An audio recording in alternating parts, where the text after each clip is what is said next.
Assalamualaikum warahmatullahi wabarakatuh. Alhamdulillahilladzi ahyana ba'dama amatana wa ilaihin nusyur. Rabbi shrah li sadri wa yassir li amri wahlul 'uqdatam min lisani yafqahu qawli. Rabbi zidni ilma warzuqni fahma.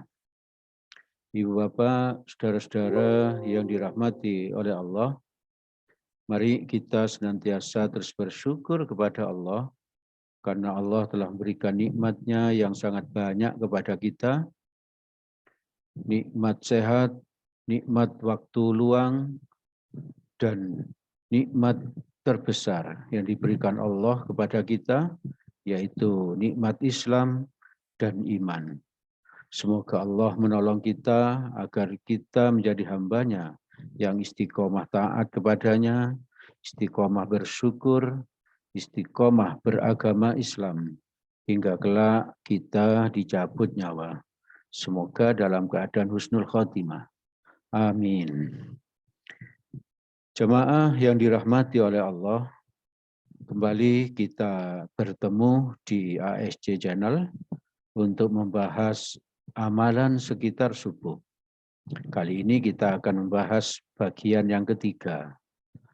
Setelah yang pertama dan yang kedua kemarin, kita sudah membahas tentang sholat witir, bertaubat atau minta ampun kepada Allah, beristighfar 100 kali.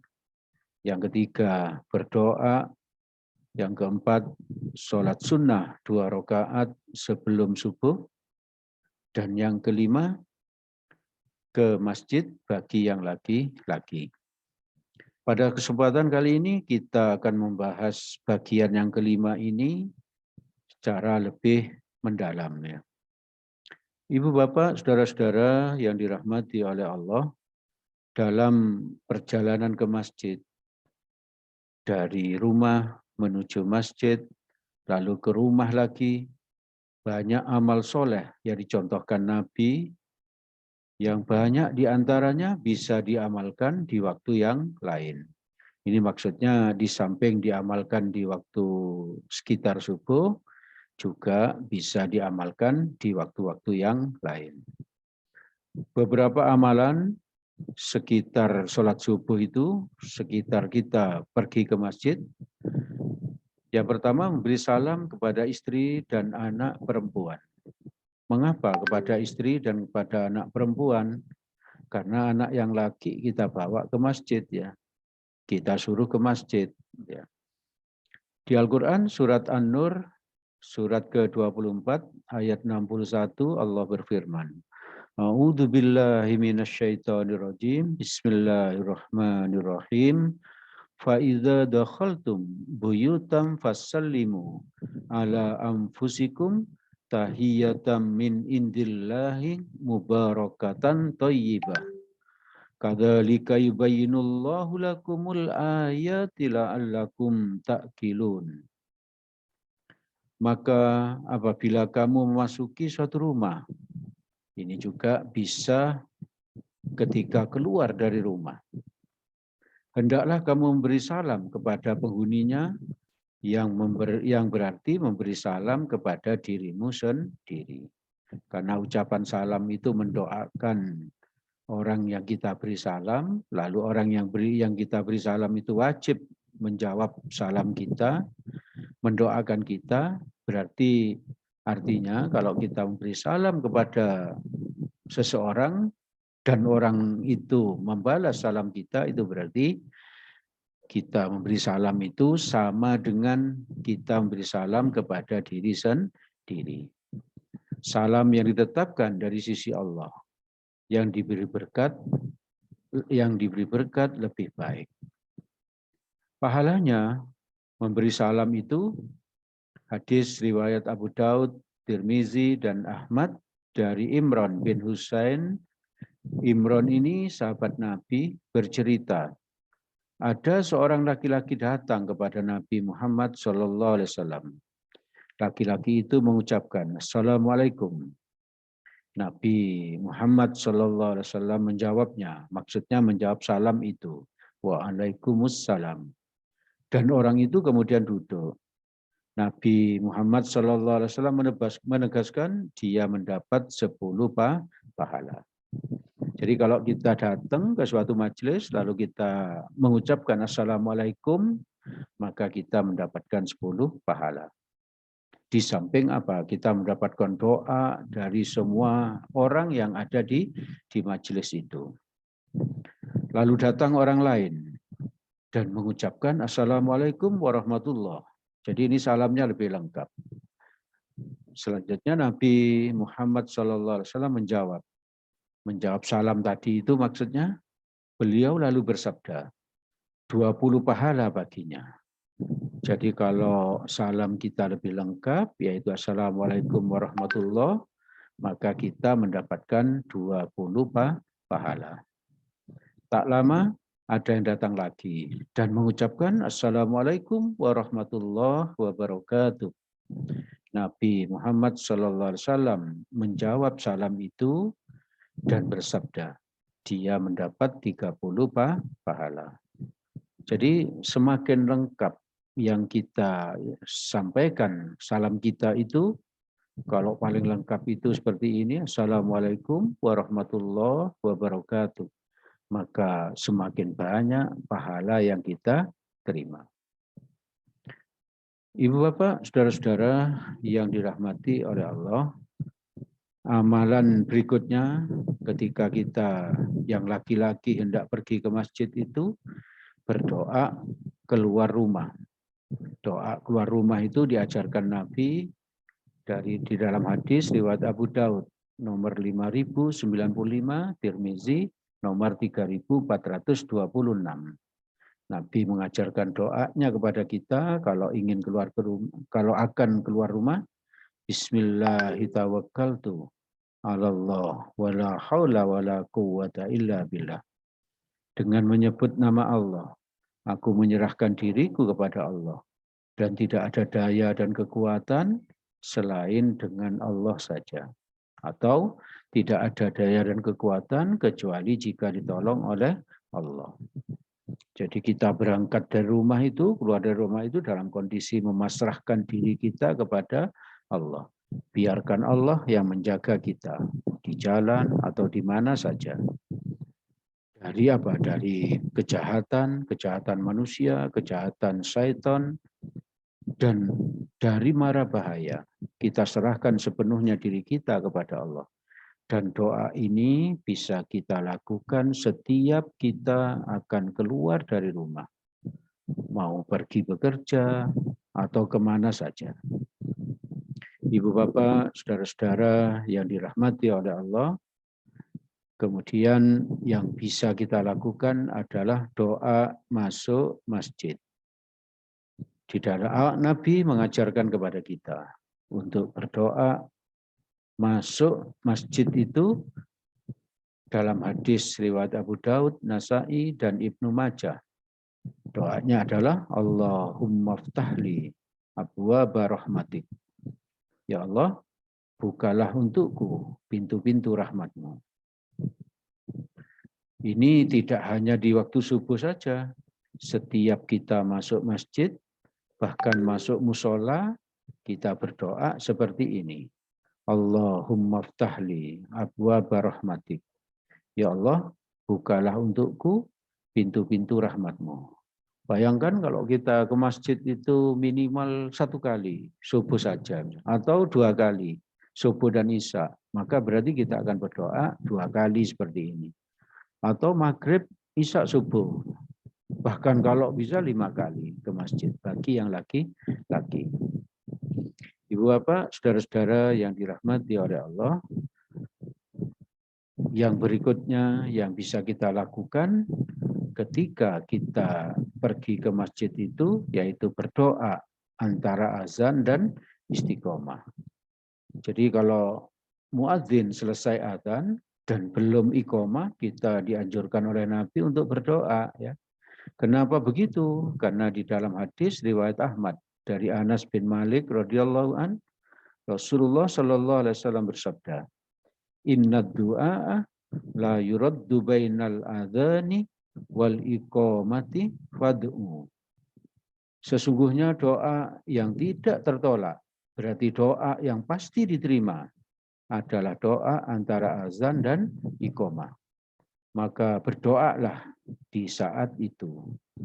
Jadi Ibu Bapak, saudara-saudara yang dirahmati oleh Allah, ketika selesai azan, sebelum iqamah, maka mari kita banyak-banyak berdoa.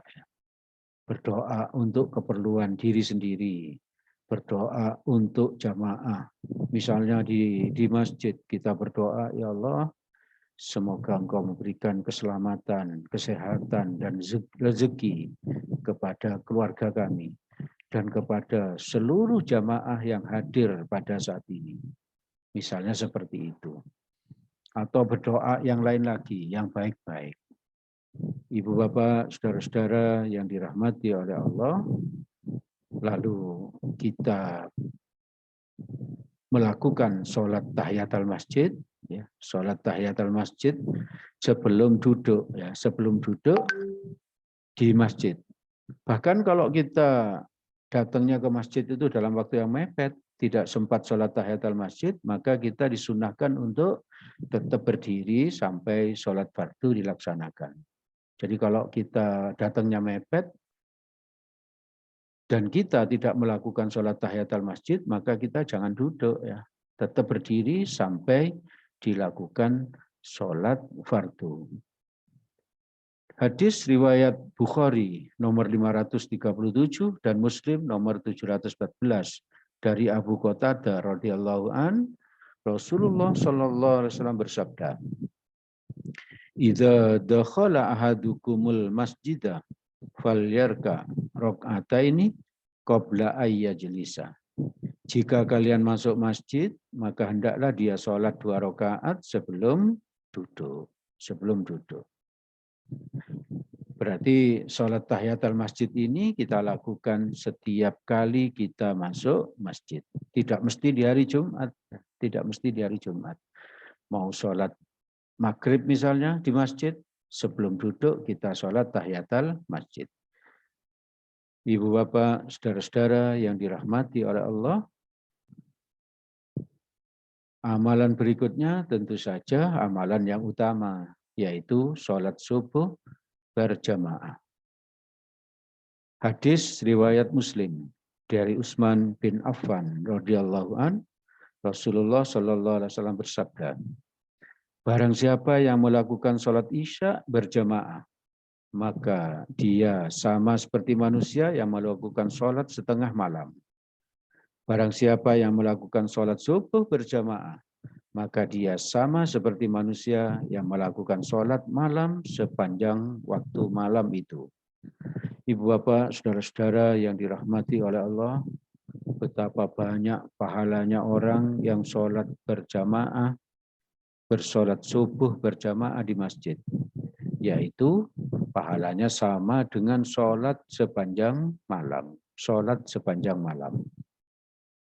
Jadi ibu bapak, saudara-saudara yang dirahmati oleh Allah, barangkali ibu-ibu ada yang protes, loh bapak-bapak kan enak, pahalanya banyak. Jangan lupa ibu-ibu bahwa masjidnya ibu-ibu itu yang terbaik adalah di rumah. Bahkan ada hadis di pertemuan di konten sebelumnya yang sudah kita sampaikan, sholatnya seorang wanita di rumah itu lebih baik dari sholat di Masjid Nabawi. Padahal sholat di Masjid Nabawi itu pahalanya seperti sholat 1000 kali sholat di masjid yang lain. Jadi jangan khawatir ibu-ibu. Ibu-ibu cukup sholat di rumah. Bahkan orang laki itu sebetulnya bisa iri kepada orang wanita. Begitu mudah untuk mendapatkan pahala. Begitu mudah. Ibu bapak, saudara-saudara yang dirahmati oleh Allah, setelah salam dari sholat subuh berjamaah tadi, kita pun melakukan istighfar. Kita beristighfar 3 kali. Astagfirullahaladzim, astagfirullahaladzim, astagfirullahaladzim. Setelah itu kita berdoa, Allahumma antas salam wa minkas salam, tabarakta ya dzal jalali wal wal ikram. Lalu kita berdoa lalu kita wirid subhanallah 33 kali, alhamdulillah 33 kali, dan Allahu Akbar 33 kali. Lalu dilanjutkan dengan la ilaha illallah 1 kali. Lalu setelah itu berdoa seperti yang diajarkan oleh Nabi di hadis riwayat Ahmad dari Ummu Salamah radhiyallahu an. Ummu Salamah ini adalah salah satu istri dari Nabi, bahwasanya Nabi Muhammad SAW apabila selesai sholat subuh, selepas salam, beliau berdoa, Allahumma inni as'aluka ilman nafi'a wa rizqan thayyiba wa amalan mutaqabbala. Ya Allah, sungguh aku minta kepadamu ilmu yang bermanfaat, rizki yang baik, dan amal yang diterima. Jadi doanya luar biasa ini ya. Minta ilmu yang bermanfaat. Ilmu yang bermanfaat ini pahalanya bisa apa? Bisa mengalir terus walaupun kita sudah mati. Maka kita mari berdoa, Ibu Bapak, Saudara-saudara, ketika waktu subuh, ketika kita mengawali aktivitas kita dengan berdoa, ya Allah, sungguh aku minta kepadamu ilmu yang bermanfaat, rizki yang baik. Rizki yang baik ini berarti halalan thayyibah, halal ya, mendapatkannya halal. Dan thayyibah berarti apa? Suci. Suci itu berarti apa? Hak-haknya fakir miskin sudah diberikan, yaitu berinfak, bersedekah, berzakat mal kalau sudah mencapai nisab. Jadi kita berdoa rizki yang baik. Bukan rizki yang banyak. Bukan rizki yang banyak. Rizki yang baik itu halalan thayyibah. Dan nanti bermanfaat, barokah. Bermanfaat dan barokah. Dan amal yang diterima. Betapa banyak orang yang sholat tapi ngelamun. Betapa banyak orang baca Al-Quran tapi ngelamun, tidak khusyuk. Betapa banyak orang beribadah kepada Allah tapi tidak menghadirkan hati. Maka kita berdoa kepada Allah agar setiap kita beribadah itu kita bisa menghadirkan hati. Sehingga kita bisa khusyuk dan amal-amal kita bisa diterima oleh Allah. Ibu Bapak, saudara-saudara yang dirahmati oleh Allah, tentang wirid subhanallah 33 kali, alhamdulillah 33 kali, dan Allahu Akbar 33 kali. Ini ada hadis yang panjang dari yang diriwayatkan oleh Bukhari Muslim dari Abu Hurairah radhiyallahu an. Abu Hurairah ini bercerita, orang-orang fakir miskin dari kaum muhajirin datang kepada Nabi Muhammad sallallahu alaihi wasallam. Mereka mengeluh dan berkata, orang-orang kaya telah memborong semua pahala dan tingkat-tingkat tinggi serta kebahagiaan yang abadi. Mereka sholat dan puasa, sebagaimana kami sholat dan kami berpuasa. Tetapi mereka mempunyai sisa-sisa harta untuk berhaji, berumroh, berjuang, dan bersedekah. Maka sabda Nabi, sukakah aku ajarkan kepadamu sesuatu yang dapat mengejar orang-orang yang telah dahulu dari kamu dan orang yang kemudian, dan tidak ada orang yang lebih utama dari kamu kecuali yang berbuat seperti perbuatanmu itu. Maka mereka dengan semangat mereka menjawab, baik ya Allah ya Rasulullah. Nabi bersabda, kamu baca tasbih, tasbih itu subhanallah, tahmid itu alhamdulillah, dan takbir itu Allahu Akbar. Masing-masing 33 kali setiap selesai sholat. Berarti kita tidak boleh membaca subhanallah itu 40 kali misalnya. Karena tuntunan dari nabinya 33 kali. Jadi ibu bapak, saudara-saudara yang dirahmati oleh Allah, ini membaca subhanallah, membaca alhamdulillah, dan Allahu Akbar 33 kali setiap selesai sholat, itu pahalanya seperti ini, berhaji, berumroh, lalu berjuang dan bersedekah. Luar biasa itu berarti. Itu bagi mereka yang kurang mampu, untuk berhaji, untuk berumroh, dan berjuang serta bersedekah.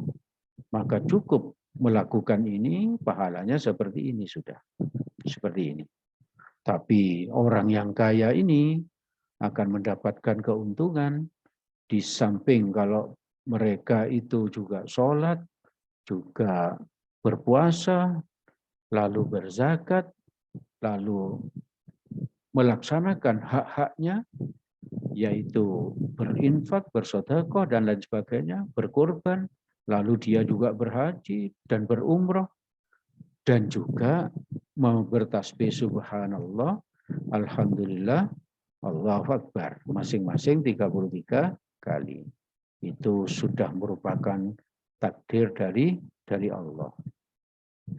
Ibu bapak, saudara-saudara yang dirahmati oleh Allah, bagi ibu-ibu dan anak-anak perempuan yang sholat di rumah juga melakukan wirid seperti ini. Subhanallah 33 kali, alhamdulillah 33 kali, dan Allahu Akbar 33 kali. Ibu bapak, saudara-saudara yang dirahmati oleh Allah, setelah itu kita keluar dari masjid, dan untuk keluar dari masjid itu Nabi mengajarkan sebuah doa, yaitu hadis riwayat Abu Daud, Nasa'i, dan Ibnu Majah. Doa dari keluar dari masjid itu adalah Allahumma inni as'aluka min fadlika. Ya Allah, sesungguhnya aku memohon keutamaan darimu. Ibu bapak, saudara-saudara yang dirahmati oleh Allah, doa ini kita baca setiap keluar dari masjid. Jadi tidak hanya di sekitar sholat subuh. Bisa kita berdoa ketika keluar dari masjid untuk sholat zuhur dan lain sebagainya. Dan bagi takmir masjid, barangkali bisa dibuatkan sebuah doa yang diketik seperti ini, ya, doa masuk masjid, doa keluar masjid, lalu dibesarkan, difotokopi, dibesarkan, lalu ditempel di pintu-pintu masuk atau pintu-pintu keluar dari masjid. Sehingga para jamaah yang tidak hafal bisa berdoa dengan cara membaca yang disiapkan takmir tadi. Begitu mudah kita untuk mendapatkan pahala. Kalau takmir masjid melakukan itu dan jamaahnya berdoa, maka takmir masjid ikut mendapatkan pahala. Ikut mendapatkan pahala. Ibu bapak, saudara-saudara yang dirahmati oleh Allah, itu yang bisa kami sampaikan pada kesempatan ini. Sungguh banyak amalan-amalan yang dicontohkan oleh Nabi. Kita berusaha untuk bisa mengamalkan semampu kita. Mudah-mudahan Allah menolong kita agar Allah memudahkan semuanya untuk kita. Apabila yang kami sampaikan ini benar, itu semata-mata berasal dari Allah Subhanahu wa Ta'ala. Semoga ada manfaatnya bagi kita, dan semoga Allah menolong kita agar kita bisa mengamalkannya. Apabila ada salahnya, saya mohon maaf yang sebesar-besarnya. Mari kita tutup kajian kita ini dengan berdoa kafaratul majlis. Subhanakallahumma wa bihamdik asyhadu an la ilaha illa anta astaghfiruka wa atubu ilaik. Billahi taufik wal hidayah. Assalamualaikum warahmatullahi wabarakatuh.